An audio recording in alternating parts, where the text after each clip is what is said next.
Voici la pratique la plus choquante du MMA.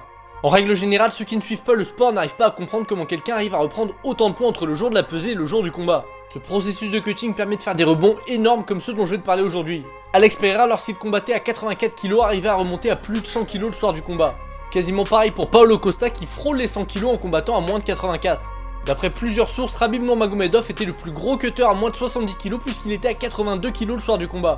Quand ils ne sont pas encore en entraînement, les combattants peuvent reprendre encore plus comme Paddy Pimblett. Alors lui c'est sûrement le pire, il combat à moins de 70 kg et on le voit régulièrement à plus de 90. On voit bien d'ailleurs que son visage se transforme totalement, il a d'ailleurs même réussi à descendre à 66 par le passé.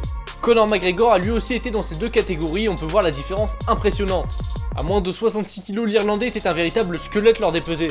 À l'exact opposé, certains combattants limitent au maximum le cutting et sont le plus proche possible de leur poids naturel. On retrouve ici des combattants comme Colby Covington ou Nate Diaz. Dans la vie de tous les jours, les deux pèsent environ 80 kg et ils combattaient à moins de 77.